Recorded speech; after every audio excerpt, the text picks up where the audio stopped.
7:32, 7:32 en las Islas Canarias.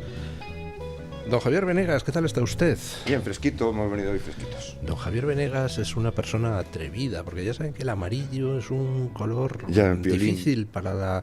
No por violín, porque suele favorecer poco a la gente, a diferencia de otros colores. Entonces, sin embargo, a usted pues le queda estupendamente. Debe ser por ser motero. Muy amable, pero vamos, me lo pongo porque es el que tengo más calentito para venir en la moto, no tengo más opción. Pues nada, a usted le queda bien el amarillo, a mí me queda fatal. Don Javier Venegas, estábamos fuera del micrófono comentando que parece que la parturienta ha roto aguas. Parece que esto ya sí, es algo que va de corrido hacia una solución, la que sea, pero una solución. Sí, pero en este caso yo creo que apunta a ser una solución singular porque hay un pacto no escrito en la transición, y en el modelo político español, en el que, por definición, los presidentes de gobierno no se sientan en el banquillo. Es un pacto, digamos, entre comillas, entre caballeros, pero ese es... Y ocurre que... Es un pacto entre caballeros. Entre caballeros, ¿no? Padrino, ¿no? Y tal. Pero ocurre que tuvo la puerta para cerrarse a esa regla no escrita, Pedro Sánchez, y la tuvo. ¿Cuándo la tuvo? Pues en esos 5 días de reflexión famosos, es donde él dinamita los puentes. Él, en lugar de hacer una reflexión y decir, bueno, quizá es el momento de marcharse, es mejor desaparecer del tablero político y de alguna manera pues se da a entender que si tú desapareces del tablero político, pues en el momento que ya no estés en el poder, pues lógicamente las causas que pudieran en un momento de apuntar hacia las alturas, pues bueno, vamos a dejarlas, puesto que ya no son rabiosa actualidad y no estás en el poder, pues lógicamente pues igual lo más normal es que tú no acabes sentado en el banquillo, pero él hace justo lo contrario. Hombre, es que para empezar, si empiezan a salir cosas que te apuntan a ti, pues chico, te marchas a tu casa, quedas tan ricamente, yo soy absolutamente inocente, soy pero, y mi mujer también lo es, pero ante las dudas, pues creo que debo, por respeto a la ciudadanía, convocar elecciones y desaparecer de escena, patatín, patatán. Si llega a hacer eso, se quita de foco. Al quitarse de foco, pues lógicamente, como las personas tenemos un span, una ventana de atención pues limitada, nos fijamos todos en el nuevo presidente, en los nuevos problemas, nos olvidamos de lo otro y entonces pues sí, es mucho más fácil el pactar, oye, dejadme esto. Sí, nada, ¿no? Sobre todo porque deja de tener ese interés político acuciante que tiene ahora. Entonces, pues, como dice usted, pues vamos ahora a atender a lo importante del momento, ¿no? Pues, ¿quién va a ganar las elecciones? ¿Qué gobierno vamos a tener? ¿Qué es lo que va a pasar? ¿Quiénes estarán ahí? ¿Quién es el fulano, mengano? Sí, pero Sánchez tiene esa actitud tan curiosa de pachulo yo, ¿no? Entonces, por ejemplo, con lo de García Ortiz, mira que podía haber ahorrado mucho a García Ortiz habiéndole quitado de en medio desde el principio. Habiéndole dejado dimitir. Pero no, coge Sánchez y lo lleva todo hasta el extremo. No se atreverán, toma órdago al Tribunal Supremo. Y dice, pues chico, pues no nos dejas otro remedio que vértelo. Claro. O sea, yo creo que como bien comentábamos fuera del micrófono, don Luis, este proceso, que es un macro proceso, casi parece la Tangentópolis, aquella famosa de Italia, ha roto aguas y la rompió con la condena del fiscal general, porque eso fue, digamos, ya el primer hecho fáctico, ¿no? Es decir, no, hasta entonces estábamos leyendo titulares, noticias, opiniones, interpretaciones, relatos, como dicen ahora, pero eso ya quedó atrás en el momento en que se sustancia en una sentencia. Es la primera que abre digamos, la veda, es decir, rompe la represa, ¿no? Y empieza a fluir el agua y cada vez con más fuerza. Y yo creo que efectivamente Pedro Sánchez, cuando en los 5 días de reflexión, en lugar de hacer lo que debería haber hecho por su propio bien y sobre todo por el de España, hace justo lo contrario. Lo que hace es dinamitar los puentes. Él se queda ya sin retirada posible. Entonces, ¿qué es lo que está intentando ahora? Mantenerse en el poder. ¿Por qué? ¿Por el poder? Porque por el poder en sí, porque gobierne, porque... No, lo está haciendo porque su objetivo ahora es desesperado, es la impunidad. garantizarse la impunidad contra la mesa del Congreso, seguir controlando la Fiscalía para que no haga de abogado acusador en las causas que tiene abiertas. Entonces, pero yo creo que esto ya con la entrada en la cárcel de Koldo y Ábalos, es decir, ya, y con todo lo que va a venir, nuevos informes de la UCO, y sobre todo yo creo que ya en este momento el hecho de que la pieza de Air Europa ya esté otra vez en la ruleta, o sea, está a jugar, ¿no? Que no le habían dejado al juez Peinado abrir una pieza separada, pero ahora ya otro juez ha dicho no, aquí hay mucho tomate, y esa pieza es fundamental, esa sí que apunta directamente, ya no apunta al Partido Socialista, apunta directamente al matrimonio Sánchez. Claro, y yo creo que podemos ver al primer presidente de la democracia sentado en el banquillo. Eso, o como decía usted, que coja un avión y se vaya a Turquía, a Estambul, o se vaya ahí a este país al que donde tienen el puente aéreo, que ahora de tanto nombrarlo se me ha olvidado, sí, América. ¿República Dominicana? República Dominicana. No, pero ahí no, porque ahí tienen mano otros, ¿no? Ahí tiene mano Trump. Claro. Salvo que tuviera doble nacionalidad, existe tratado de extradición con República Dominicana. Entonces, bueno. Pues a Estambul, porque yo le veo muy de la manita de Erdogan. De Erdogan, le veo haciendo muchos negocios, comprándole avioncitos, muchas cositas. Bueno, ¿y Pekín? Oiga, en Pekín se come bien, ¿eh? Pero Pekín es más de actuar de forma interpuesta. Son más ladinos. Entonces seguramente apoyarían a cualquier país que en un momento dado lo refugiara de forma que no se viera. Pero yo creo que traerlo directamente a Pekín, igual luego ya más tarde acaba en Pekín, o quién sabe, en Georgia. O sea, que decir, también puede acabar allí, o en Moscú. Hombre, con todo el gas que le ha comprado yo Putin. Lo de Moscú lo veo casi apuesta segura, ¿no? O sea, sí, en fin, es el lugar de peregrinación de los dictadores que fueron, ¿no? Sí, yo creo que además le ha comprado mucho gas, o sea, y le sigue comprando mucho gas a Putin. Da muy poquito, casi nada a Ucrania, entonces, y le compra mucho a Putin, es decir, es un aliado fáctico de Putin en ese aspecto. Desde luego, desde el punto de vista monetario, desde el punto de vista de la pasta, por decirlo en castizo, es un estupendo aliado.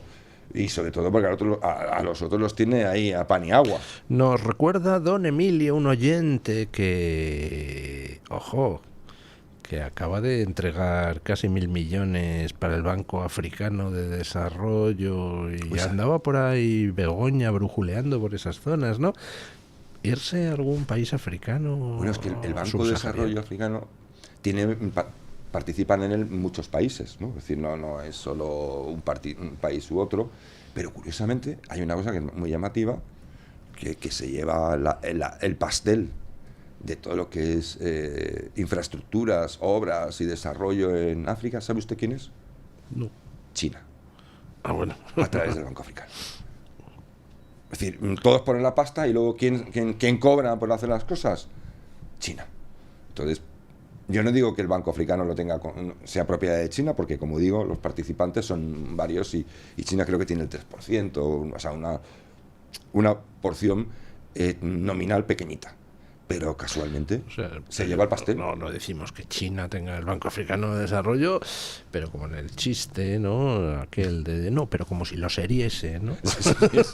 Si lo vís, lo seriese. Bueno, están llegando noticias de Honduras, pues que apuntan a algo, en principio, algo inesperado, que el oficialismo, es decir, la izquierda esa autocrática tan amiga de Maduro, tan amiga de Cuba, tan amiga del Foro de Puebla, pues está hundido en las elecciones, se ha pegado una castaña brutal y parece, con el 42% escrutado, que va ganando el candidato de Trump, así que parece que otro país podría volcarse del lado del bien. Está pasando muchas cosas en el mundo. Es increíble lo que ha cambiado el mundo en solo, pues todavía no llega a 11 meses. Bueno, yo creo que, don Luis, estamos en un ciclo político de cambio. A nivel internacional, con algunos pequeños obstáculos, por ejemplo, el problema que tenemos nosotros en el este de Europa con la invasión de Ucrania, pero hay un ciclo de cambio político que se está sustanciando poco a poco y cada vez con más intensidad. En Europa también se va a producir ese cambio. Todo apunta a que se va a producir. Yo ya le dije a usted que creo que las encuestas en las elecciones españolas no están reflejando el hundimiento real de la izquierda.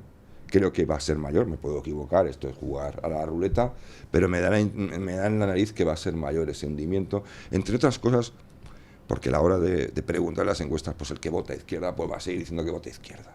Pero al lado de la verdad, con todo lo que está viendo, porque no todo el mundo de izquierdas es cerril. No, y de hecho, no es hablaba ayer es muy diversa la gente que vota.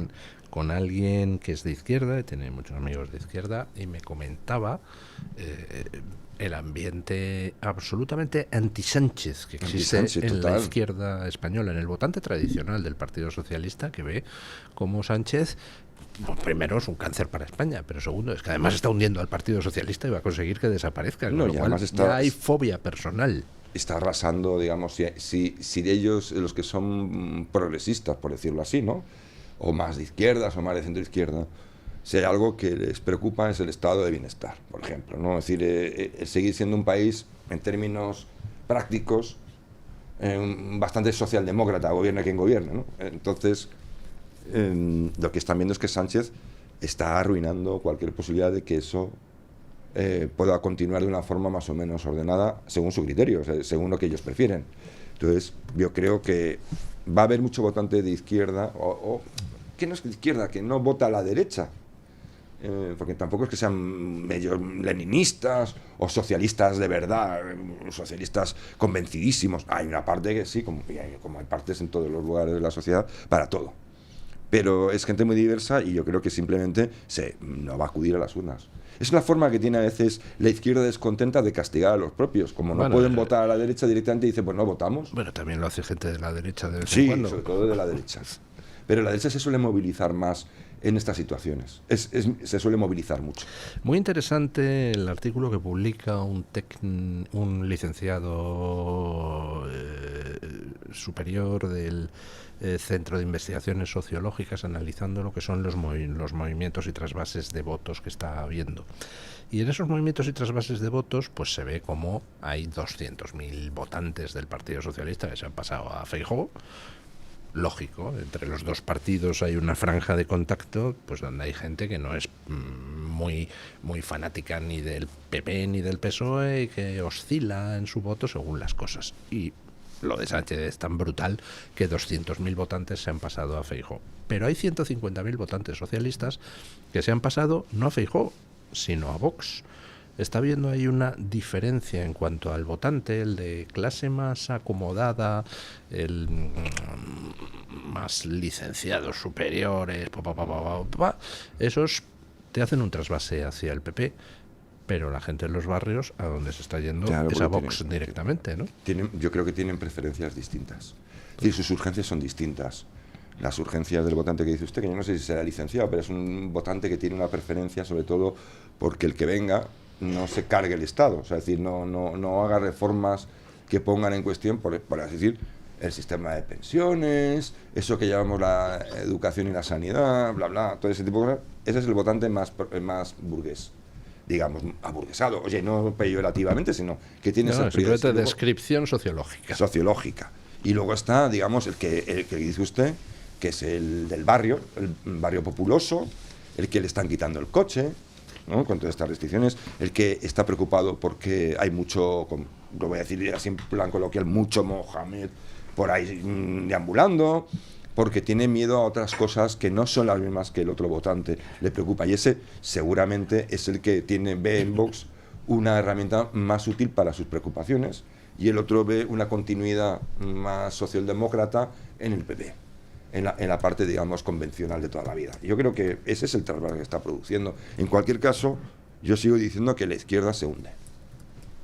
Porque se van los votantes, unos al PP, a Vox, a donde sea, y otros, los muchos, porque no van a ir a votar. Don Julio Ariza, ¿qué tal está usted? Contento por los resultados de Honduras, que aunque es un país lejano, es importante que toda América esté dándose la vuelta. Sí, sí, porque además es espectacular. Chile se está dando la vuelta, Honduras se está dando la vuelta. No han ganado una elección los ladrones, Desde que progres, está quién, autócratas. el tío Trump. El tío Trump.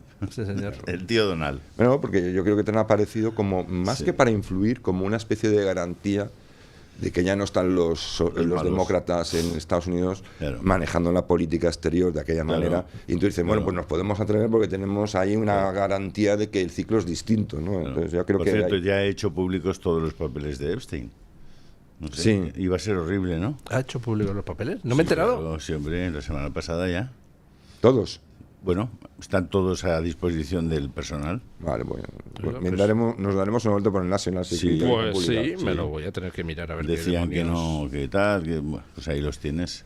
Luego María Guardiola, bueno, tiene una expectativa de que le falten 4 o 5 para mayoría absoluta. Ah, ya. Recuerda que han convocado elecciones para deshacerse de Vox y conseguir la mayoría absoluta, dicho por ella. Yo convoco elecciones e interrumpo el ciclo porque no tocan para conseguir mayoría absoluta. Bueno, pues que sepa que si no consigue mayoría absoluta habrá hecho perder el tiempo y el dinero a los extremeños. Se va a quedar donde estaba. Claro. Como poco. Ahora, que Génova le pudo decir, oye, tira para adelante porque Vox no tiene la mejor expectativa en Extremadura. Probablemente es el lugar de España donde no va a conseguir el efecto que tiene en otras zonas de España, ¿no? Por ejemplo, en Valencia. Bueno, pues... No, pero están las encuestas mostrando que sube con fuerza. sí, se va un 13%, pero claro, no es el 19% que tiene a nivel nacional, ¿no? No, pero es Ni que- es lo que tiene a nivel de la Comunidad Don Valenciana. Julio, ¿sabe usted que en Extremadura es el lugar donde más empleo depende de la administración? Hombre, no, por eso digo... Creo que sí, es uno sí. de cada 3 o uno de cada 4, una cosa muy loca. Eso es la sensación de que ahí hay una especie de estructura inamovible, que eso seguramente haga que el voto sea más rígido, ¿no? Bueno, es un poco como Asturias, ¿no? Que está Sí. extraordinariamente subvencionada y que donde hay más gente que salió de las minas y se fue directamente a cobrar una pensión importante para toda su vida, ¿no? Pero Extremadura es el número 1 de España en ese Claro. aspecto. Yo creo que es una barbaridad. Creo que es un tercio de la población, Claro. o casi más de un cuarto, eso seguro, que depende de la administración para trabajar. Claro, sí. Y ahora cuando cierren Almaraz, pues más gente que... Más todavía, porque claro, es que lo de Almaraz es algo de verdad, es inconcebible. O sea, yo no llego a entender. Me imagino que si te metes en los vericuetos técnicos de lo que es mantener en marcha la central, la inversión que haría falta igual para mantenerla funcionando, actualizada, tal, y luego los cálculos de lo que produce y lo que cuesta. Seguro que es más complicado de lo que parece, pero desde luego lo que no tiene ni pies ni cabeza es cerrarla. Luego, oye, me pasa- Una precisión, Trump no ha publicado todos los papeles de Epstein todavía. Lo que ha hecho ha sido firmar una orden para que antes del 19 de diciembre sean Perfecto. publicados. Vamos a verlos, ¿no? Quiere decir que está bien que los haya... Eso es tan Y ya sencillo los ha como meterse puesto en el la National calle. Security, cuando se desclasifiquen, ahí estarán todos. Bueno, Y lo ha hecho... como- Bueno, por cierto, una cosa, don Luis. Sí. Ayer Vox no había convocado ninguna manifestación. ¿Vio la prensa usted ayer? ¿Escuchó a las televisiones el fracaso de la manifestación convocada por Vox? Es que no había convocado ninguna. Es que es una cosa Si no la increíble. convocaba el PP o alguien. El PP convocó una manifestación, concentración, diciendo que no era partidista para demostrar que la ciudadanía... Bien. Pero Vox no había convocado ninguna, que yo sepa. No, y salió a Abascal y dijo, no, nosotros creemos que no es el momento de manifestaciones, Ya. sino que es el momento de presentar una moción de censura. Claro. Como hacía tiempo que lleva diciendo Abascal que el PP debería presentar una moción de censura, puesto que Vox no puede presentarla por el número de escaños y necesita 50 escaños. Pues resulta que ayer todos los medios decían fracaso de la manifestación convocada Cuando por dice usted Vox. todos los medios, se refiere a las televisiones de Sí, siempre, sí, ¿no? sí, Claro, sí, porque yo claro, es que ni me he claro. enterado de semejante estupidez. Pues lea, mire, yo Bueno, en cualquier caso, En cualquier caso. es irrelevante. Bueno, en cualquier caso, es falso. Es decir, hay que desmentirlo, ¿no? Ya está. A mí de lo que me llamó la atención profundamente en la manifestación convocada por el PP en el templo de Devot fue un detalle que me indica que vamos a elecciones ya, que es que desaparecieron las banderas europeas. Sí, Primera tienes razón. concentración del PP donde no tratan de diluir la presencia de banderas españolas poniendo muchas banderas europeas, sino que quitaron todas las banderas europeas, solo dejaron banderas españolas. Y muchas, Vamos y a muchas. elecciones, pero ya. Sí, bueno, ojalá. Yo de todas formas creo que no vamos a ir a elecciones, si depende de Sánchez, no vamos a ir. Que no vamos a ir. No, él tiene que seguir controlando la mesa del Congreso, tiene que controlar la Fiscalía y tiene que seguir controlando las cuatro cosas mucho, que... Javier, es mucho desgaste para los socios, también. Bueno, Mucho pero desgaste. yo digo que si de él depende, no vamos a elecciones. Por eso digo, pero es que ya cada día No, y más sobre todo el Partido Socialista. se escapa de... Fíjate La ese gente acto que que queda, está convocado entre Paje y Feijóo, ¿no? Ese acto que han convocado, una conferencia El conjunta, miércoles, ¿no? sí. Sí. Había una cosa, a mí me hizo mucha gracia en temas de titulares. El País titulaba el día al siguiente que estaban Ábalos y el otro en prisión. Dice, la jueza ve muy improbable que Vilaplana no oyera las conversaciones de Mazón en el Ventorro, tú. ¿Lo estás oyendo? Es tremendo. Esto es un titular. Se están del País. riendo de las víctimas de la Dana con esa Totalmente. investigación judicial. Totalmente. No, pero además es que decir es que estamos digamos, como si en el caso de Ábalos solo nos importara cuál era su última novia y vamos a decir, toda la corrupción depende de la última novia de Ábalos. Mire, usted no me tome el pelo. No, vamos a lo sustancial. Titular grande del País. La jueza ve muy improbable que Vilaplana no oyera las conversaciones de Mazón en el Ventorro, pero vamos a ver. ¿Pero qué es esto, joder? Y el otro ¿Y qué valor tendrían las conversaciones de en el Ventorro? Sí, es igual, joder. ¿Pero de qué hablarían? Dirían, pues no sé si tal, querida, o tal. La verdad es que se me escapa porque hay cosas que ya, no sé. Bueno, cualquier día que se reunieron ahí para conspirar, pero sí todos sabemos que precisamente el error garrafal de Mazón fue la trivialidad de ir a comer con una señorita. Vaya usted a saber por qué. En esos momentos. Ese es el error, pero no hay ninguna conspiración ni tiene ninguna trascendencia lo que allí hablara. Y aparte, exacto, lo que hiciera allí es irrelevante. Como mucho, la juez podría tratar de buscarle las vueltas a Mazón. Ojo, que Mazón es aforado y la juez tampoco puede ir directamente sin suplicatorio y está, digamos, bordeando lo legal. Pero puede tratar de ir contra Mazón diciendo porque voy a demostrar que usted no hizo lo que debía. Yo que sé, que no dio alertas, que no estaba donde debía, pero el que hiciera mientras no hacía lo que debía, ¿y a usted qué le importa? ¿A usted qué le importa lo que comió Mazón?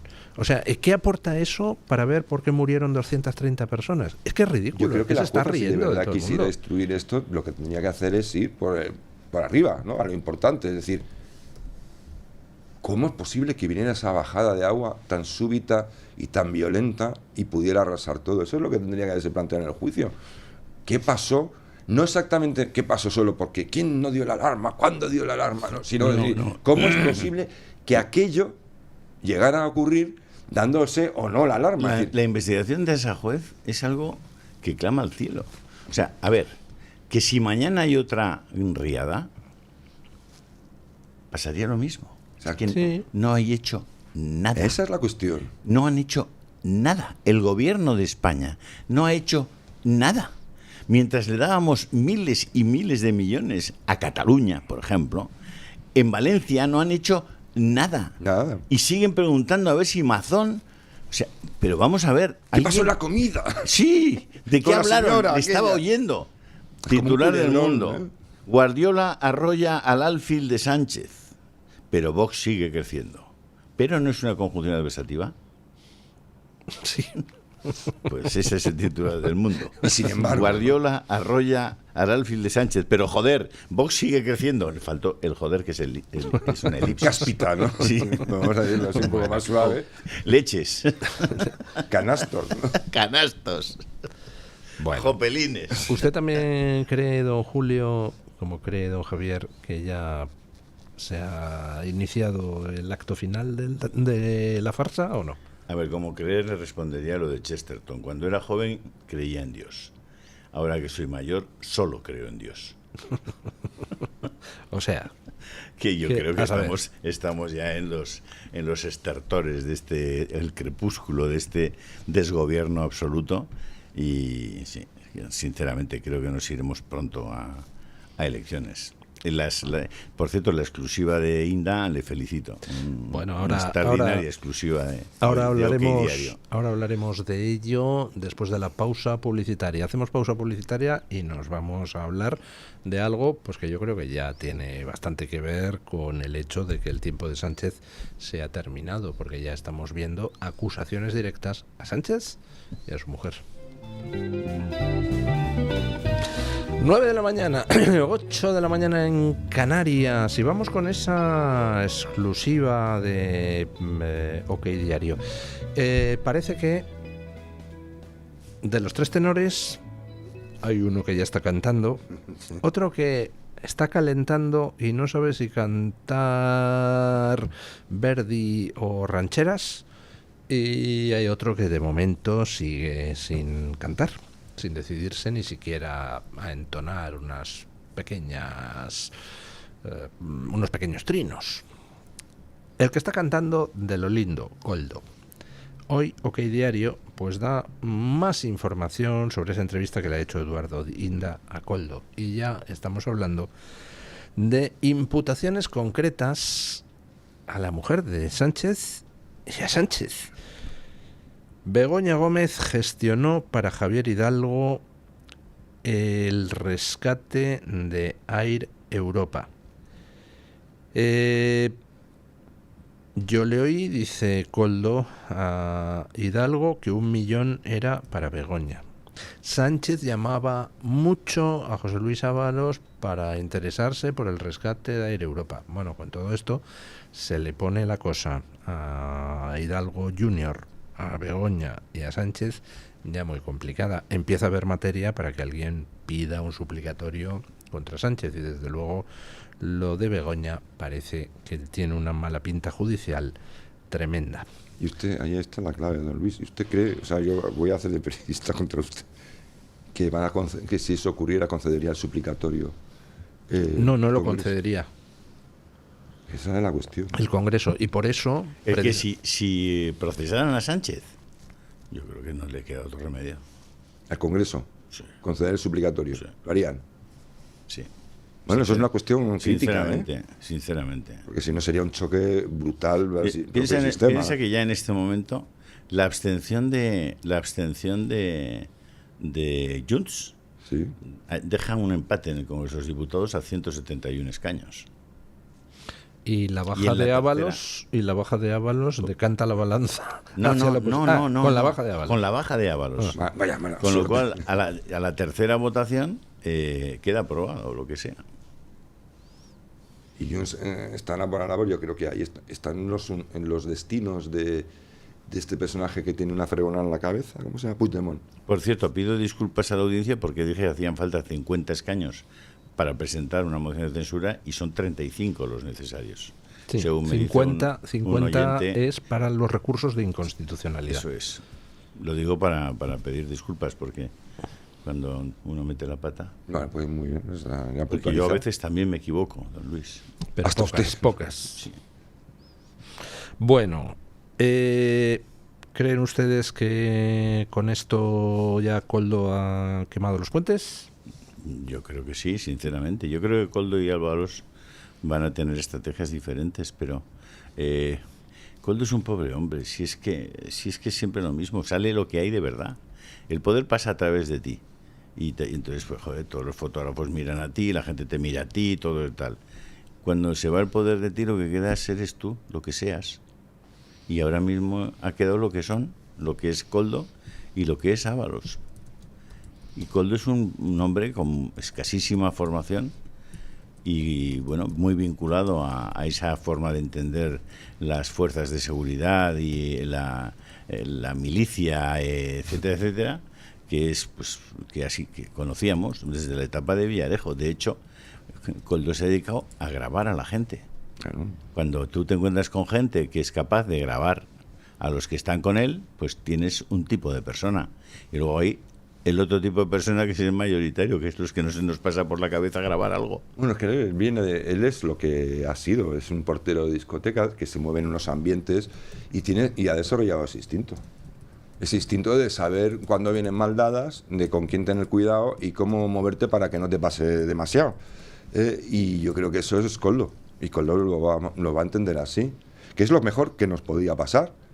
Porque es un tipo... No, y además, dentro de lo que cabe, Koldo, comparado con todos los demás, pues tiene, no decir un disparate, un cierto sentido de la realidad y de dónde se encuentra y de cómo son las cosas.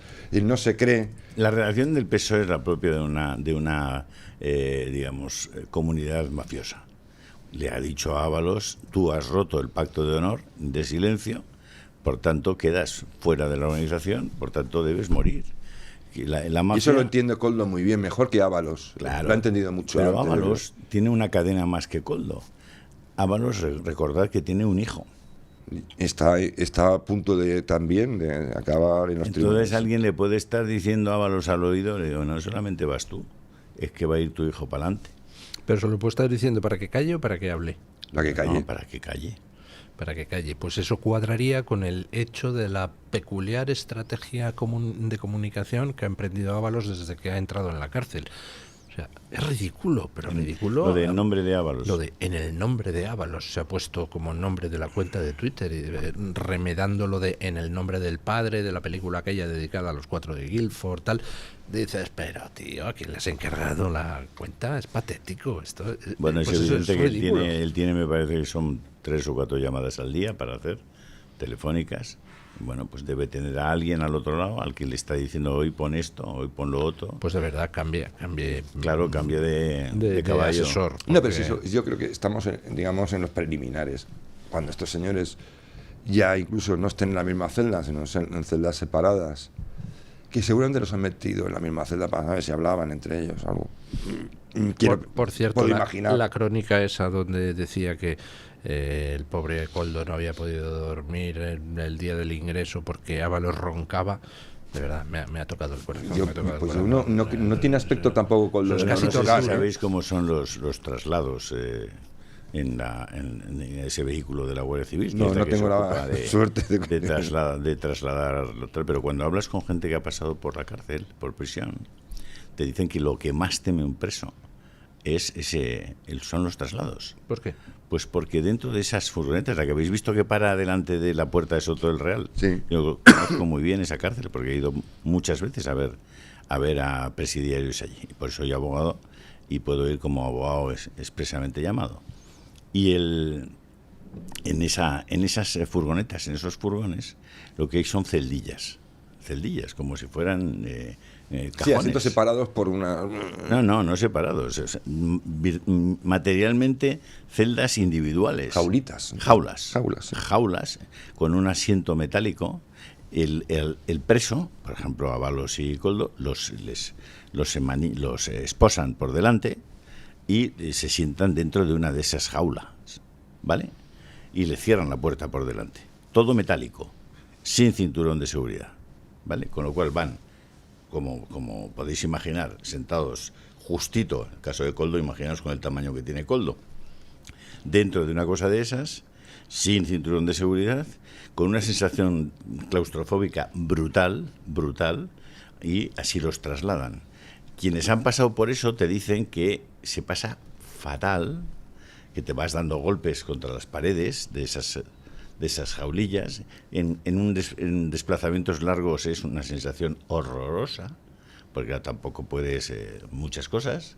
Y tampoco ves por dónde vas, no tienes conciencia del espacio, ni nada. Nada de nada. Dice que eso es el peor momento que tienen los... Me está usted recordando cuando yo era niño, esos viajes en coche largos y tal, que siempre acababa vomitando como casi todos los niños de este país ahí en el asiento. Mucho peor que eso. Mucho peor que eso. No, yo lo he vivido cuando éramos muchos en el 600, mucho que más ni siquiera veías la sensación era mucho más parecida al que iba a su lado recibiendo sus vómitos. Bueno. Estamos fuertes por la mañana. Ha dicho él, yo iba vomitando y digo, pues, pobrecillo, pero el de al lado. Joder, que vamos, yo estaba, digo, luego desayunaré algo. El caso es que tenemos a uno que está cantando la Traviata, que es Koldo, a otro que está jugando a, no sé, es ridículo, de verdad. Que cante o que no cante, que cante o que no cante, pero que deje de hacer chorradas. Sí, el problema, José Luis, es ¿dónde está la pasta? Ese es el asunto. ¿Dónde está? Se puede encontrar el dinero porque evidentemente se ha movido en todos estos temas muchísimo dinero, ¿no? Los 300.000 que han salido hasta ahora. Eso es cada minuto. ¿Dónde está la pasta? Que es lo único que no sabemos, es curiosísimo. O sea, eso lo han hecho bien. No sabemos dónde está el dinero. O sea, en un mundo en el que para abrir una cuenta en el banco te piden hasta el tamaño de tu oreja. Pero vamos a ver, don Julio, esto teniendo en cuenta el uso discrecional que han hecho de ciertos medios de transporte titulares del Estado, con valijas de por medio y tal, eso está chupado. Usted se va a Georgia, lleva el dinero en metálico, va a un banco, ingresa y no se entera ni nadie le va a preguntar de dónde viene ese dinero. No, ni en Turquía. Ya ha desaparecido, en Turquía, en Estambul, en muchos bancos de las islas. Pero es que ellos han utilizado eso precisamente para que no haya trazabilidad de la pasta. Le han hecho una transferencia, luego ha habido algún idiota que ha metido billetes en las paredes o en el colchón, pero esos son los típicos tontos bobos de baba, ¿no? Pero que tienes difícil movilizarla luego, ¿eh?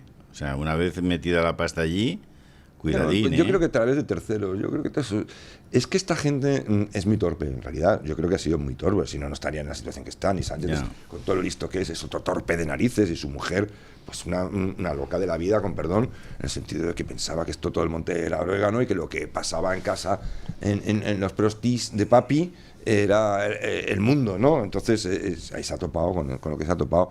Pero para esos también asesorados. Como dice usted, para la pasta, para colocarla y luego manejarla y traer.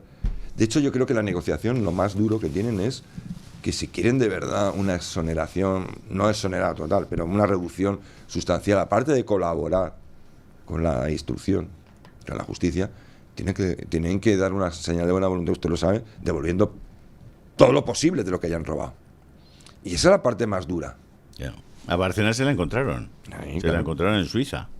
Y le quitaron todo. Claro, le quitaron todo. Absolutamente todo. Pero tú, si quieres de verdad que un fiscal o que una justicia te diga, bueno, va de buena fe, y en lugar de meterle 24 o 28 años, primero ha cantado todo esto, ha abierto estas causas, nos ha ayudado a agilizar estos juicios porque nos ha puesto en la mesa las pruebas que necesitábamos, ha ahorrado costes judiciales, ha servido a la justicia y además ha demostrado la buena voluntad de decir, bueno, lo robado, aquí lo tenéis. Entonces es cuando la justicia puede decir, bueno, en lugar de 24 años, tío, 7 años. ¿Por qué? Por todo esto. Pero es por eso digo que es muy pronto, porque Ábalos, que en realidad es un débil, yo creo que es un tipo débil, acaba de entrar en prisión. Vamos a dejarle, ya veremos. Sí, pero la sensación que da es que el dinero no lo van a encontrar. Y si no encuentran el dinero, ¿dónde está el delito? ¿Dónde está el delito? ¿Dónde está la prueba del delito? No hace falta la prueba. ¿no? Ha ido alguien a decirle, por favor, mira a ver si puedes interferir o interceder para ver si le dan el rescate de Europa. Yo os recuerdo que en Europa, es que aquí se mezclan muchas cosas. La amistad personal que pueden tener Javier Hidalgo y Begoña, que eso parece indudable, porque además se reúnen en un momento determinado en San Petersburgo. ¿En Georgia? No, primero en San Petersburgo con Víctor de Aldama. Porque Georgia es un lugar muy conocido precisamente por ese trasiego de dinero opaco. Es verdad. Entonces, eso está ya demostrado, o sea que ahí no hay nada que preguntar. Si algo hubiera que hacer sobre eso, supongo que ya lo habrían hecho. Pero me refiero a que el rescate de Europa es un rescate que se da en el marco de una situación en la que todas las aerolíneas europeas reciben ayudas, porque efectivamente se quedan sin clientes. Desaparece su negocio de la noche a la mañana porque se prohíbe la movilidad de la gente, con lo cual efectivamente toda Europa ayuda a sus aerolíneas. Air Europa es una aerolínea, pero Air Europa recibe 2 préstamos, en total 475 millones de la SEPI, y el dueño de Air Europa, que es Pepe Hidalgo, pone un aval con todo su patrimonio, incluido Globalia, incluida su agencia de transportes o de viajes, como garantía de esos préstamos. Ningún otro, y hay varias aerolíneas, por ejemplo, Volotea, por ejemplo, Air Nostrum, que reciben cantidades muy importantes, cientos de millones también en préstamos sobre los que nadie ha entrado. Hay varias compañías muy curiosas que han recibido cientos de millones. Pues estamos poniendo digamos el foco porque hay una reunión entre Begoña y Javier Hidalgo en San Petersburgo. Sí, pero me refiero que se empieza a poner el foco a partir de esa reunión, sí. ¿De acuerdo? Y porque tenía un cierto morbo aquello. Vale, pero es que hay bastantes compañías que han recibido préstamos y que no solamente no los han devuelto, algunas de ellas no los van a devolver. Porque han desaparecido. Porque ya no pueden devolverlos. Europa ha devuelto hasta el último millón. Hasta el último. Ha devuelto los 475 millones. ¿Dónde está con préstamos al 8, 9 o 10%? Pero fíjese usted que ninguna de esas compañías ha tenido la fortuna, la casualidad y la estupenda fortuna de que Turkish Airlines vaya a entrar en Nacional para soltar los 300 millones que necesita Hidalgo. Ole para ellos, la suerte que han tenido y los contactos que han tenido allí, porque tú me dirás si se mueve algo aquí en este país, si no es con suerte, entre comillas. Claro, por eso porque digo. Tú lo explicabas el otro día en un, por cierto, espectacular artículo sobre China, que me pareció de lo mejor que he leído, lo más lúcido, en fin, el artículo de Javier Venegas que he colgado en Telegram y que recomiendo a todo el mundo leer. Pero en cualquier caso, Air Europa ha devuelto toda la pasta. La ha devuelto toda. Ha devuelto no solamente los 475 millones, sino que ha pagado casi 100 millones en intereses. 100 millones al erario español en intereses. Bueno, si todos los demás pueden decir lo mismo, yo me quedo tranquilo. ¿Dónde está el problema? Pero sabe usted, no nos quiere usted echar del cesto, fuera del cesto a Air Europa, porque es posiblemente, yo creo, decir, y juristas con los que he hablado, que usted también es abogado, me han dicho que el caso de Air Europa es lo que de verdad se ha comprometido. Sí, yo no estoy negando eso. Yo añadiría una cosa. Más. Hay una cosa que no ha hecho Air Europa. Usted está describiendo una realidad, que es que en Europa se rescató a muchas aerolíneas a raíz de la pandemia porque es que se venían abajo, se prohibieron los vuelos, etcétera, etcétera. Por tanto, lo del rescate de Air Europa no es llamativo en sí mismo. En sí mismo no. Tiene un aspecto de celeridad que no han tenido otros rescates hechos por el gobierno español, que llama la atención, sí, pero tampoco sería demasiado llamativo, dado que efectivamente estaban en una situación muy crítica, las aerolíneas especialmente, porque se les había cortado el negocio pero ahí tiene a cero. Usted razón, ahí la celeridad con Europa también es... Pero falta otra cosa, que es que usted mismo está diciendo que en cierto modo el rescatar a Europa era... no diré obligado, pero casi para el gobierno, igual que hicieron otros gobiernos europeos.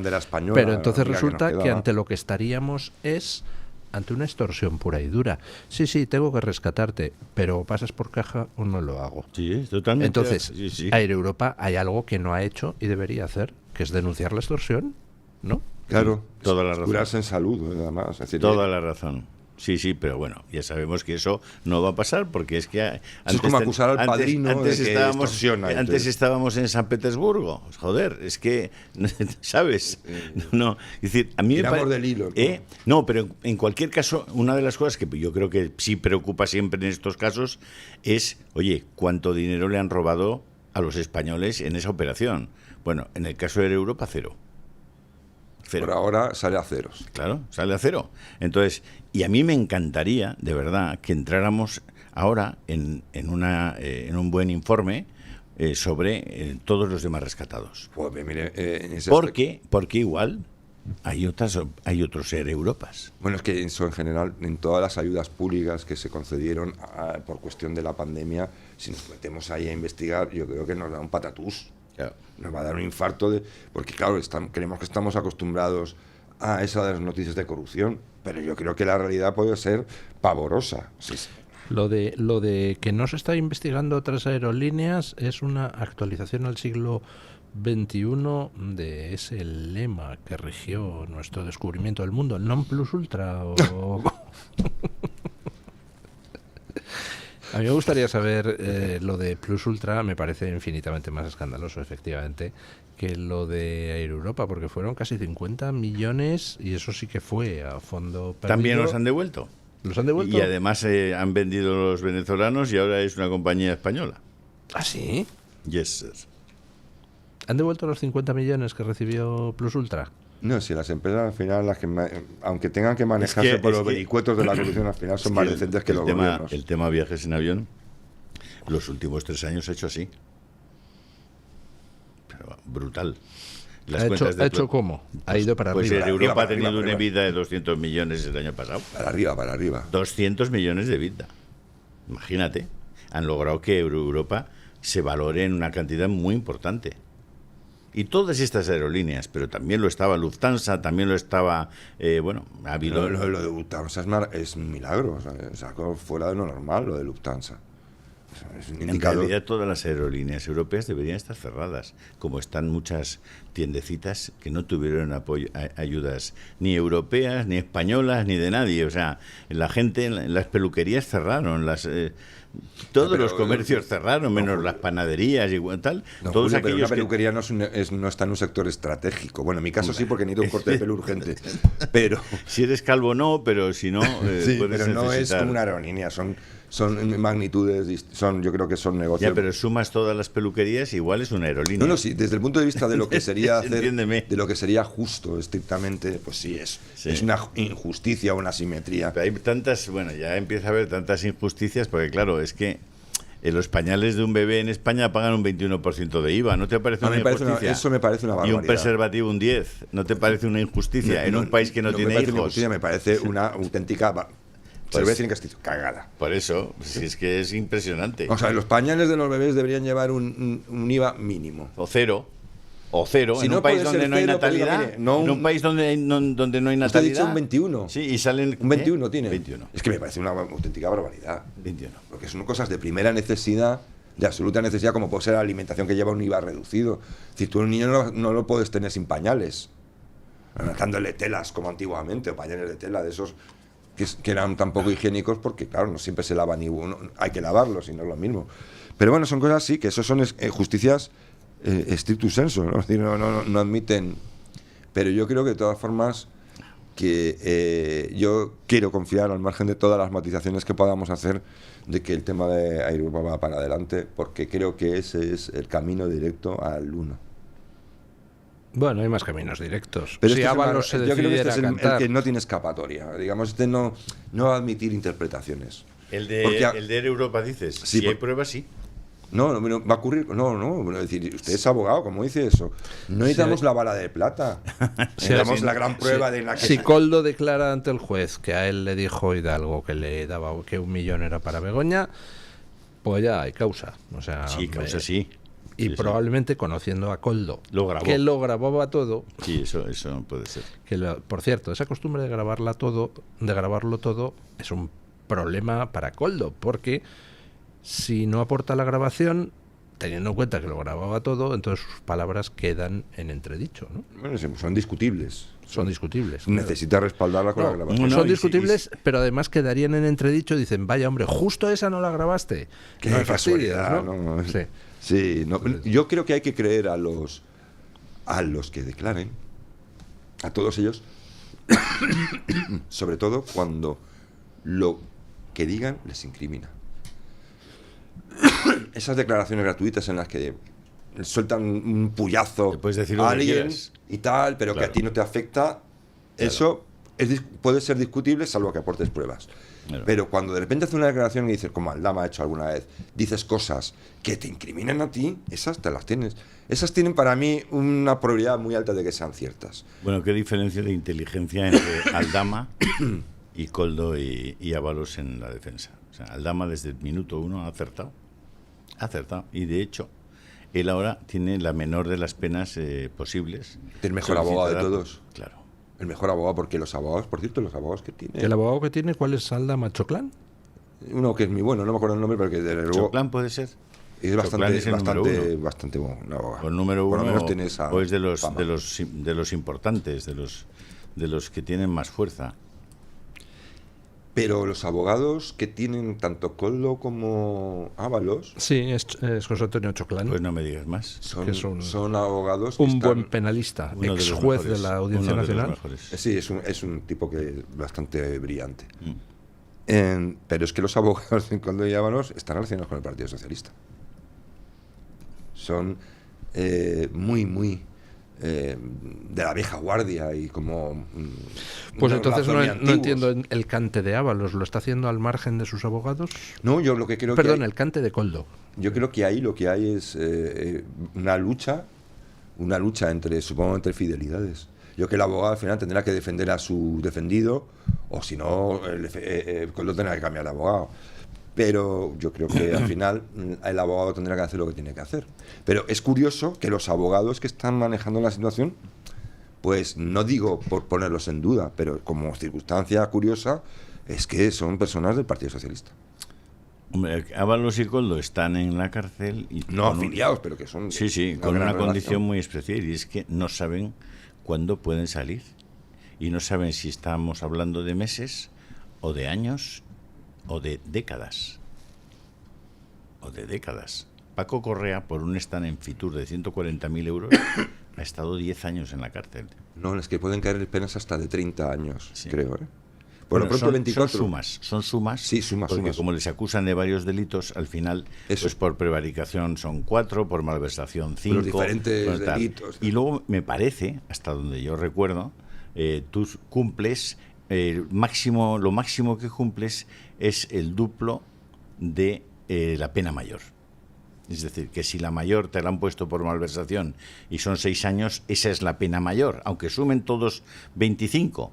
Entonces, si la pena mayor son 6, el duplo son 12, tú vas a cumplir máximo 12 años, de los cuales, cuando lleves el 40% cumplido, 40% de 12 años son casi 5 años, 4,8 años, ya te pueden dar por lo menos el tercer grado.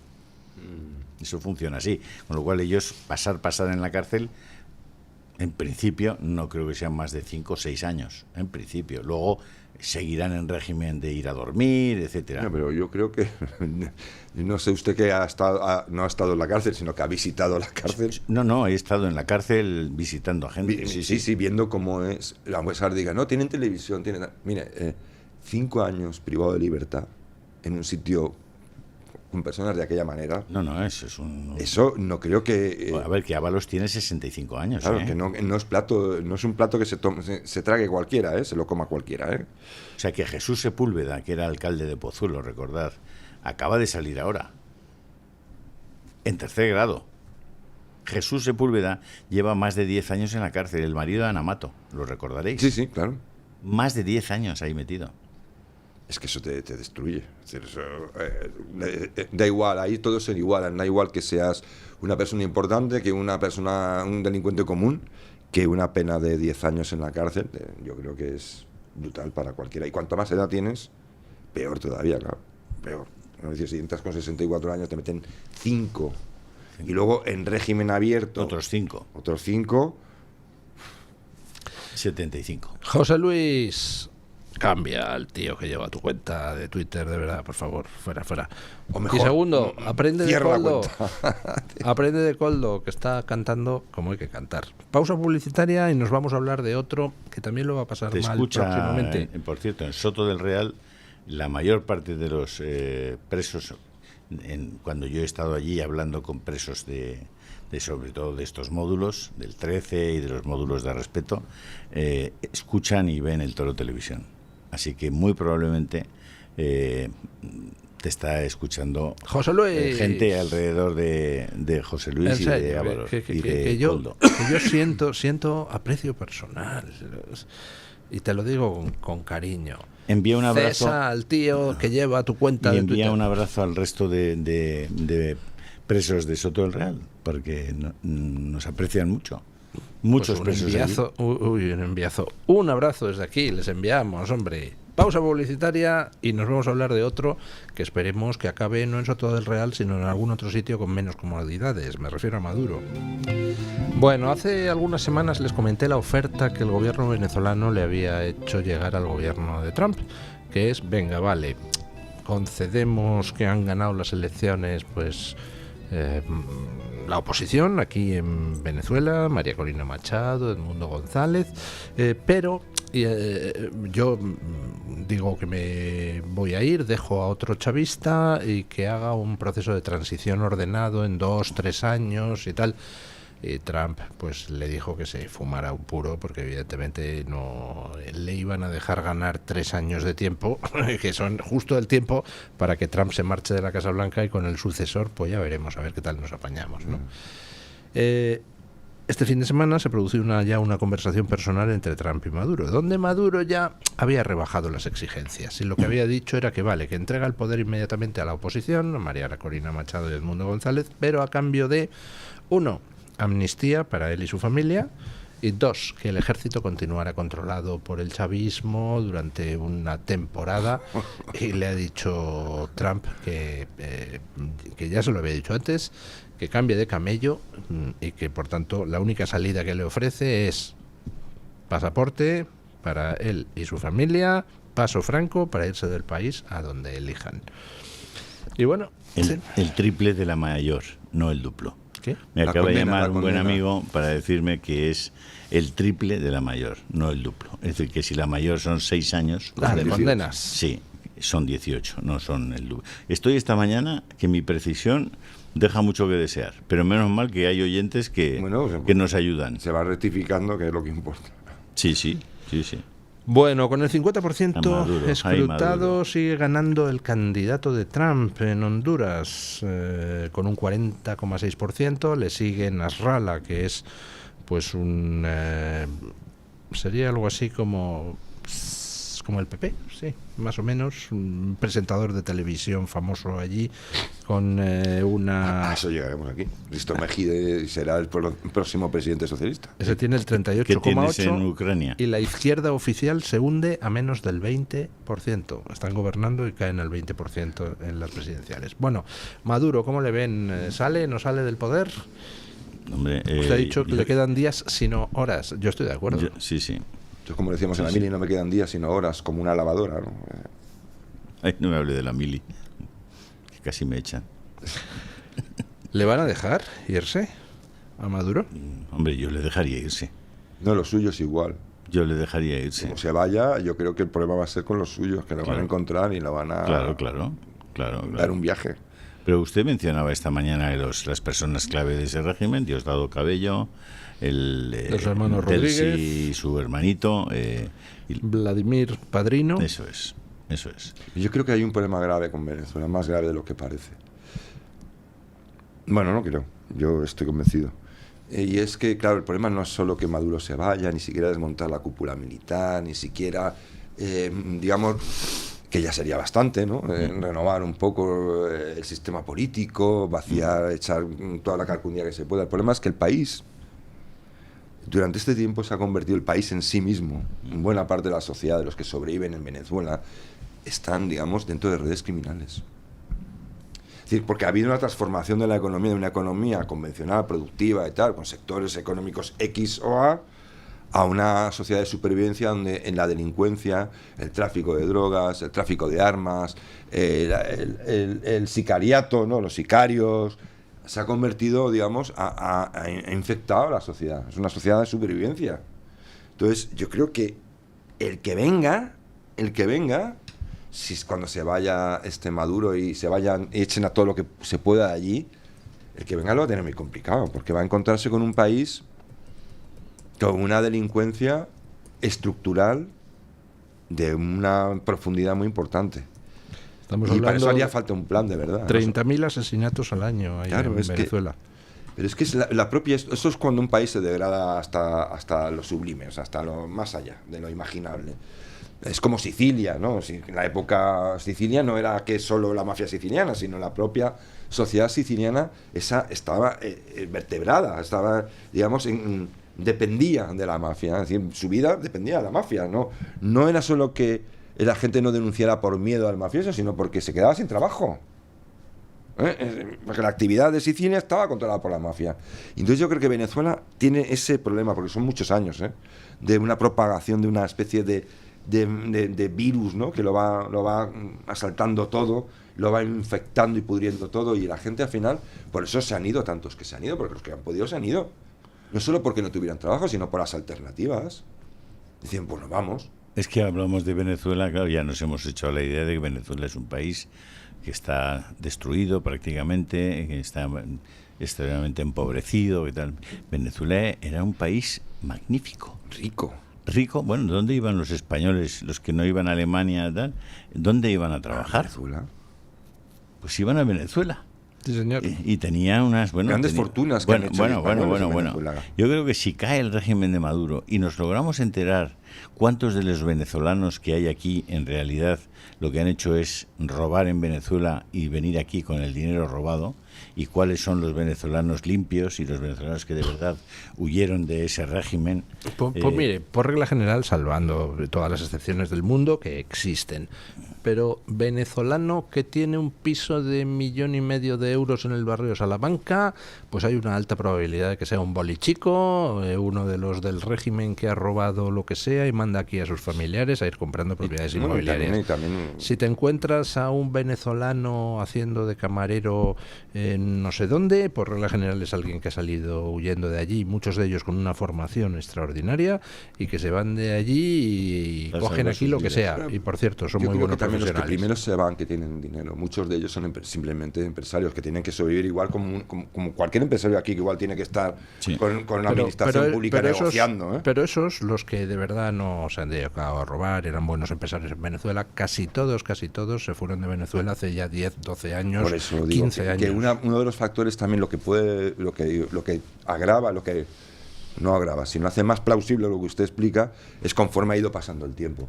Quien más tarde ha llegado con más dinero, evidentemente ese dinero no se ha hecho durante una época muy transparente, eso, ¿no? Para tener por lo menos hay una cierta limpieza y saber quiénes han venido aquí siendo colaboradores de aquel régimen.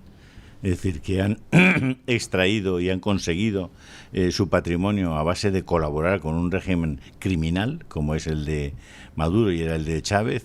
Pues me doy por satisfecho, porque aquí tendremos claro con quién estamos hablando, ¿no? Pues sí. No, yo creo que sí, existirá una diáspora, además se comenta, de venezolanos con mucho dinero que ha venido aquí recientemente y que, bueno, y además algunos son conocidos y se han salido incluso en la prensa, el hijo de tal está en la calle tal. Pero yo creo que la inmensa mayoría de los venezolanos que se han ido, la gran diáspora, es gente que se ha ido no porque era colaboradora del régimen, sino porque no tiene más remedio. Probablemente. Los millones que se han ido. Es que son millones. Sí. Es una diáspora brutal. Bueno, solo en Chile, hay millones que hayan robado. En Chile hay millones aquí, de ¿no? venezolanos, en Colombia hay millones de venezolanos. Es decir, efectivamente es una diáspora. Si fuera ese el caso, imagínense con el problema que tenemos de viviendas, millones de venezolanos que hayan robado y que estén aquí comprando casas, pues no, estábamos todos viviendo bajo un puente los españoles. Es decir, yo creo que hay una parte que sí. Pero yo insisto que para mí lo que más me preocupa, fíjese que todavía tienen que pasar cosas difíciles de que ocurran de buena manera, que es que se vaya Maduro, que la cúpula militar se limpie, porque aquello ni siquiera el Cártel de los Soles es una cabeza visible, son muchas cabezas, son muchas bandas, es un follón de 3 pares de narices. Lo que ha sido, yo creo, providencial es que sea Marco Rubio el secretario de Estado. Hombre, porque él tiene esa cosa de piel que sabe de lo que está hablando, ¿no? Claro. Ahora es curioso que Cuba no aparezca todavía en las quinielas y que Nicaragua, que sí que hay alguna información hoy, por ejemplo en Voz Media, en el sentido de que ha puesto en la calle en un entorno de 100 presos políticos, gracias a que Trump está empezando a presionar al régimen de Ortega también, ¿no? Lo de Cuba es clave. Ahí. Claro, es que Cuba tiene que caer, Nicaragua tiene que caer y ya... Es que Venezuela está llena de cubanos, es decir, gente de soldados, vamos. Y Brasil. Prácticamente está controlada por el ejército cubano. Más los médicos que son piezas de ese puzzle también, ¿no? Entonces, pero si usted se fija en las fronteras, que ahora es lo que está controlando Estados Unidos, el trasiego de Colombia, de Venezuela, con la cuestión de la delincuencia, la cantidad de bandas que, por ejemplo, están vinculadas al Cártel de los Soles o a otro tipo, ¿cómo es la otra organización? Que parece que tienen... ¿Tren de Aragua? El Tren de Aragua, que parece que lo dicen, y bueno, aquí pensamos en una estructura jerárquica donde hay un jefe. No, son estructuras con muchas cabezas, como es una especie de Al-Qaeda donde de repente te aparecen grupos y grupos y grupos y grupos y que funcionan bajo esa denominación. Pero es que cuando uno ve todo lo que ocurre en la frontera de las refriegas que hay en la frontera con Colombia, donde hay tiroteos, se matan por decenas y por cientos entre militares, bandas rivales, bandas de las propias bandas. Es decir, quiero decir con eso que miramos a Maduro y decimos, quitamos a Maduro y quitamos a la cúpula que le sostiene, y el asunto resulta que el país está como para que alguien venga con las ideas muy claras a darle la vuelta, desde abajo, desde muy abajo. Eso sería verdaderamente una noticia. Si no se va a quedar una corrupción y una delincuencia estructural, haya una cosa parecida a una democracia o no. Va a estar así. Conociendo a la mayor parte de venezolanos que están viniendo aquí a trabajar, ese es un país espectacular. Es brutal. Con unas riquezas naturales. Las mayores reservas de petróleo del mundo. Sí. No solo eso, es que son lugares que son ricos, solamente al verlos ya dices, esta es una tierra rica. No como cuando tú vas por ahí, por los campos castellanos, que dices, que gente más recia tenía que vivir aquí, ¿no? Sí, joder. Es muy distinto, es muy distinto. Sí, me estaba acordando de una anécdota. Alguien con quien trabajé hace años estuvo en Venezuela en un proyecto, y entonces resulta que el proyecto incluía pues instalaciones en destacamentos militares perdidos por la selva. Y entonces me contaba que cuando en uno de esos destacamentos terminaron, estamos hablando de hace 20 y muchos años, 30 años, que cuando yo no había nacido. Usted no había nacido. Que cuando en uno de esos destacamentos terminaron los trabajos, pues dijo el jefe del destacamento, pues habrá que celebrar esto. Dice, hoy vamos a cenar cerdo asado. Y entonces dice que, pues a media tarde le suben en un helicóptero y dijo, pues vamos a alguna ciudad, porque esto estaba perdido en la selva. Dice, vamos a alguna ciudad, a algún restaurante donde den un buen cerdo asado. No. Empiezan a dar vueltas por la selva y de repente ven un claro y abajo una manada de cerdos salvajes y desde el helicóptero con una ametralladora pa, pa, pa, pa, pa. Dice, y aterrizamos, agarraron al cerdo ahí sangrando y nos lo tiran dentro del helicóptero. Volvimos al destacamento. Dice, eso sí, asado estaba muy rico. No, claro, pues eso yo creo que sí, porque vas a ir a comprar ahí a un mercado. Si tú tienes ahí los cerdos y tú tienes las armas, pues no se caza, nada, cerdo para adelante, ¿no? Ahora, muy buenos jamones no se podrían hacer con ese cerdo. A mí me parece delictivo, vamos, matar a un cerdo de esa manera. Si es con la legislación española, ese helicóptero no vuelve a casa. Bueno, pero si fuera un cordero, entonces sí se le podría degollar. Patatín, patatán. Bueno, hay dos noticias del ámbito internacional. ¿Cuál les da más rabia? Primera, pues en Ucrania ha dimitido el jefe de gabinete de Zelensky, investigado por corrupción, una trama de corrupción tremenda, y ha salido a la palestra a exigir cambios políticos tras el fin de la guerra alguien que ya hace unos meses los medios occidentales presentaban como sustituto probable de Zelensky, que es el embajador ucraniano en el Reino Unido, Zaluzny, que era el ex jefe del ejército, que Zelensky lo echó por discrepancias hace tiempo y le nombraron embajador en Reino Unido. Y el otro tema, los referendos en Suiza ayer, donde han salido derrotadas, pero estrepitosamente, dos proposiciones de los piraos climáticos. Una de ellas exigía implantar el servicio militar obligatorio y que el ejército se encargue también, entre otras cosas, además de pegar tiros contra el enemigo, pues de luchar contra el cambio climático. Y la segunda proposición, meter un impuesto a las grandes fortunas para luchar contra el cambio climático. En ambos casos el referéndum, las proposiciones han salido derrotadas, en un caso por el 75% de votos no, y en el otro caso con el 85% de votos no. Hombre, el impuesto a las grandes fortunas en Suiza, sí, el 80% de los suizos son grandes fortunas. Habría que averiguar quién ha sido el que ha propuesto ese referéndum, ¿no? La izquierda, por supuesto. Ya, pero bueno, ¿quién es el nombre del Lumbreras, ¿no? Del genio que no sabe ni dónde vive, ¿no? Sí. De hecho, hay muchos... Y suprimir el secreto bancario, creo que también ponía. Hay mucha gente que dice, no, es que los referendos los carga el diablo, porque claro, imagínate, preguntamos a la gente, le damos a todo el mundo una paga de... Pues en Suiza hicieron un referéndum para ver si se daba a todo el mundo una paga, un sueldo social de 2.000 euros al mes, y los suizos votaron que no. No, pero ¿sabe usted por qué no? Es que eso aquí sí que sería peligroso, porque es que en Suiza no necesitan... Yo creo que es que en Suiza lo que pensaron es que eso era poco. No, porque en Suiza hay empleo, hay nivel de vida y Pero si entonces hay- la gente dice, esto a mí no me lo van a dar, lo que van a hacer es cobrármelo a mí. Entonces votan, pero si eso se hace aquí en España, con 7 millones de dependientes y tal, igual te sale un referéndum que te cruje, ¿eh? Igual te sale, sí, venga, va. Venga, y que no quede nadie con un fular, no vaya a ser que parezca un Pues yo aristócrata. si saliera así, lo que haría sería al día siguiente proponer no 2.000 euros, 5.000. Vamos a hacer otro referéndum para subirlo a 5.000, para que salga también, sí. Claro. Y 20.000. Y 20.000. 100.000, da No igual, limits. es decir, No Un limits. millón de euros de sueldo por barba. como se hace aquí en las cosas, ¿no? Ganas de calle. Por ley, Ganas ¿no? de Se hace una calle, ley sin- tío. No, pero yo creo y lo del medio ambiente es maravilloso. El medio ambiente es maravilloso. Es decir, el mundo, como hablábamos al principio del programa, está dándose la vuelta en cuestiones.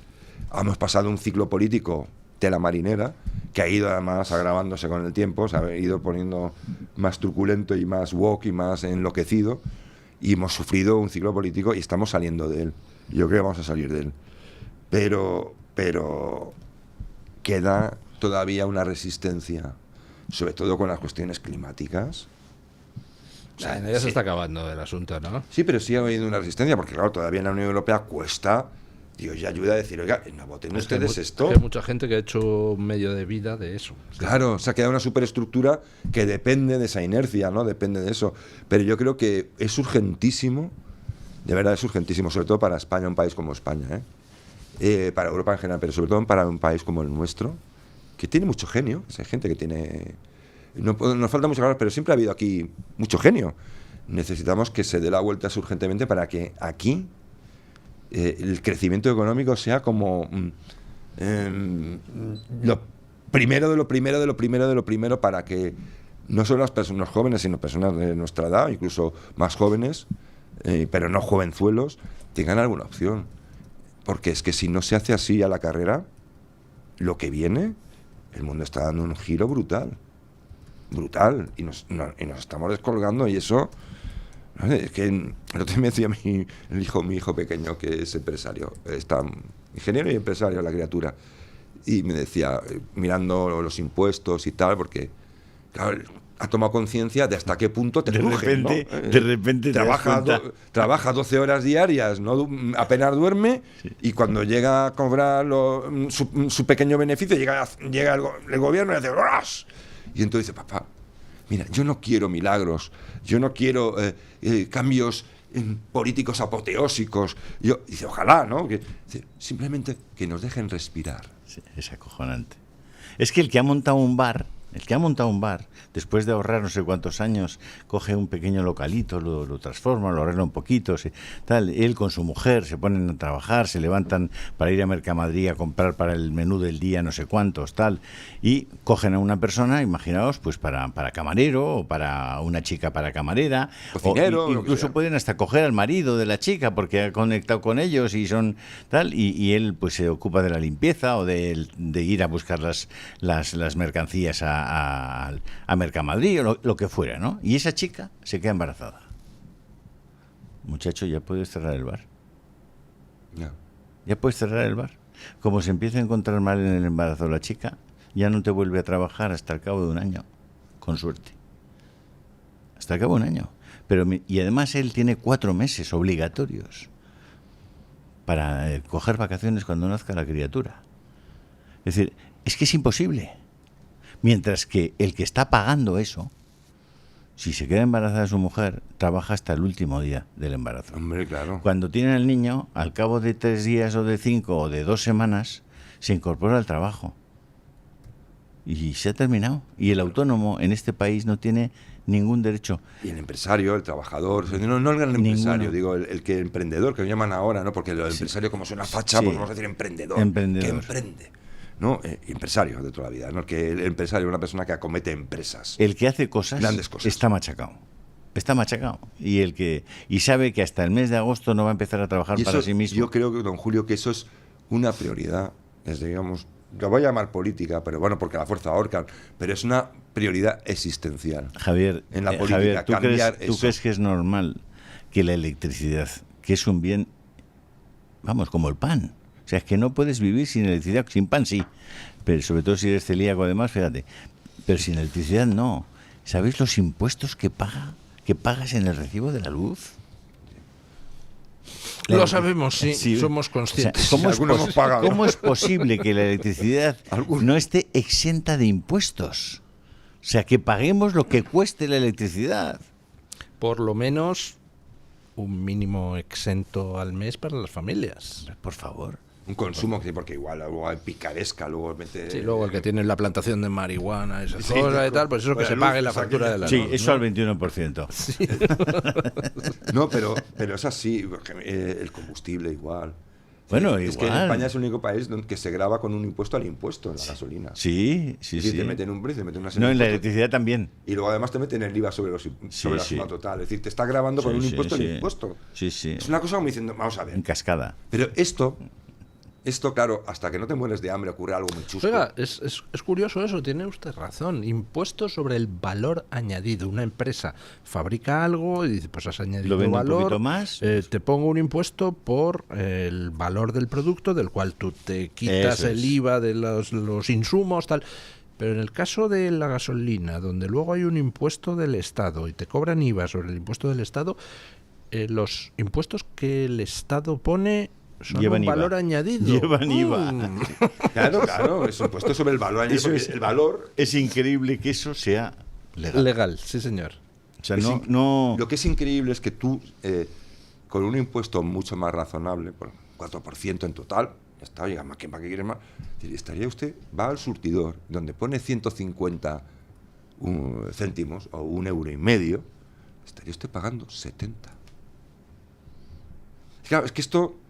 Es que el tema, parece que es como- el tema tributario no lo tenemos. Que parece claro, yo que creo. don Julio parece un tema liberalote, que no. Sí. Que esto es una cuestión de supervivencia. Es decir, Totalmente. de supervivencia, que no ni liberal ni no liberal. Oiga, esto es como decir, saca la mano de mi puñetero bolsillo. Y que confunden los impuestos, las tasas y las contribuciones especiales, que son tributos de distinta naturaleza y sin embargo se aplican de manera completamente irregular, por lo menos. Claro, y luego, pero en realidad todos son impuestos, porque como su propio nombre indica, vienen Impuestos, sí. Entonces luego está la jerga tecnocrática de que se han inventado, no, esto es una tasa. Esto es un impuesto sobre el valor añadido. Luego están las cotizaciones sociales, que en sí mismas no son un impuesto convencional porque se supone que tienen unas contraprestaciones. Pero en la práctica, en un sistema piramidal, son un impuesto.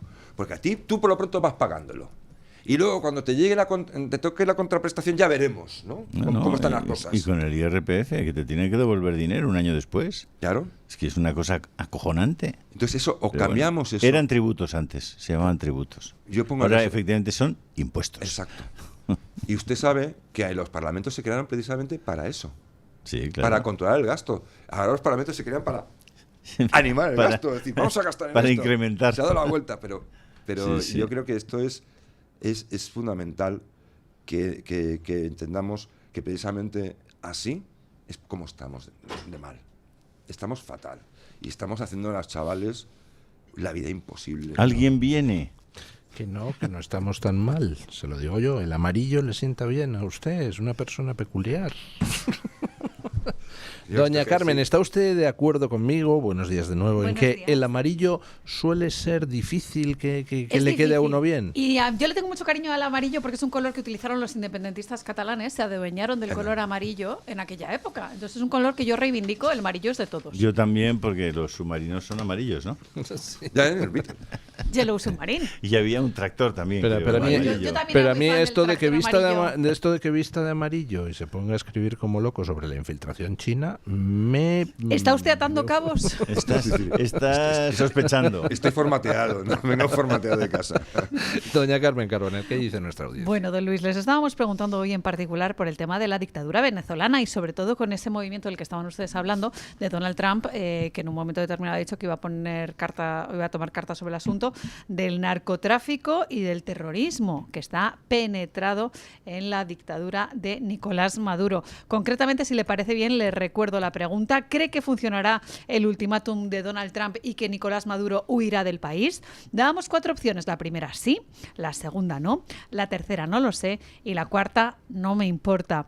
De momento, don Luis, voy con los resultados. El 48% de los encuestados que cree que sí y que por tanto Nicolás Maduro va a huir del país. Hay un 36% desesperanzado que dice que no, hay un 14% que no lo sabe y hay un 2% que no le importa. Y atención al problema que pone encima de la mesa en Twitter Javier Requena, que dice que Maduro no tiene dónde ir ahora y además no cree que le vayan a dejar los de dentro. Concretamente se refiere a Cabello, a Padrino y a los hermanos Rodríguez, ni tampoco los de fuera, al menos Cuba. Así que don Luis lo tiene bastante complicado Nicolás Maduro, según nos dice Javier Requena en Twitter. José Ángel Moreno Núñez dice que solo huirá cuando caigan bombas a su alrededor, haciendo alusión a lo que ha dicho también Donald Trump, de que podría haber una ofensiva militar quizás un poquito más fuerte. En el chat de YouTube me encuentro con un comentario de Lobo Astur 72, que dice que si no cae el régimen, que se vaya o no Nicolás Maduro, da igual, es fundamental. Por tanto, como nos dice este oyente, que vayan de la mano las dos cosas, que caiga el dictador y que caiga la dictadura, ¿no? Que se vaya Maduro y que también pues cambie el régimen en Venezuela. Harry Quitaunz, también en el chat de YouTube, dice que a Colombia también empieza a ponérsele cara de Venezuela. Habla de esa relación, ¿no?, de esos dos países y de los mandatarios, de Nicolás Maduro y de Gustavo Petro. En las publicaciones de YouTube también se acuerda de Gustavo Petro Eduardo Málaga, que dice que va a resistir al último segundo porque tiene huida terrestre, gracias a Gustavo Petro, y apunta a esa frontera en particular. Y me quedo con un último comentario de Cristina Martín, que dice: creo que Trump va a conseguirlo y ya hemos visto que está consiguiendo cosas más difíciles. Madre mía, madre mía. 11 meses... Bueno, todavía no se han cumplido. 11 meses de Trump en la Casa Blanca y ya no conoce al mundo ni la madre que lo parió, que diría Alfonso Guerra. Dice Bueno, el último mensaje de Trump: hay leyes que impactan a nuestra nación. Lean ustedes el título 18, capítulo 115, sección 2387. Quien quiera que con la intención de interferir, dañar, influir en la lealtad, moral o disciplina de las fuerzas militares y navales será multado o encarcelado hasta por 10 años. Comandante Kirk Lippold, Marina de los Estados Unidos. Esto está muy a punto. Haga lo que tiene que hacer. pues me parece muy bien a los que andan por ahí diciendo que los militares desobedezcan las órdenes en lo de tratar de controlar la inmigración. ¡Hala, al trullo! Pues se lo está los diciendo. militares, al final, en las democracias o los países un poco democráticos, occidentales, pese a todo, son gente honorable, la mayoría. Ni me La mayor parte de la gente son gente bien formada, seria, honorable. espíritu de sacrificio, patriotas. Eso es verdad. Sí, porque una sociedad desarrollada, querer ser militar es una cuestión de vocación. Eso es. Bueno, don Javier Venegas, muchísimas gracias. Don Julio Ariza, muchísimas gracias. Hoy era la tertulia de los Jotas. ¿No? La tertulia 5 Jotas. Bueno, 2 Jotas. Pero... ¿Cómo se llamaba el portero de ayer? Éramos... El portero de... Yo que de fútbol me había Es que también Un portero de fútbol que lo ha jodido o algo así. Lajo, no sé. Pero portero de fútbol. Sí, un portero ¿Que se llama de fútbol. ¿Cómo se llama? El del Sevilla se llama ¿La Jodimos? ¿En serio? La jodimos. ¿La Jodimos? Sí. No puede ser. Sí, no, que sí, ¿Cierto? que yo estuve ayer viendo un partido pues, y yo decía, pues cada no, vez que oía eso, ¿no? Esos dos decía, cobijones, ¿no? ¿qué para dónde la jodimos? Digo, joder, madre mía. ¿Pero qué condena es eso? No sé, tío, no lo sé. No lo sé. Condena trabajando en Además, España, yo nunca claro, había o sea, oído digo yo tanto que será húngaro el o nombre algo de un por el portero. estilo. Sí, no lo sé. No me extraña que se haya pasado al fútbol. Ponemos A punto ver, final ¿cómo a la se llama? tertulia con don Paco Linares, que hoy nos quiere hablar de que ha habido un fin de semana frío, pero ardiente de justicia. Buenos días, don Paco Linares.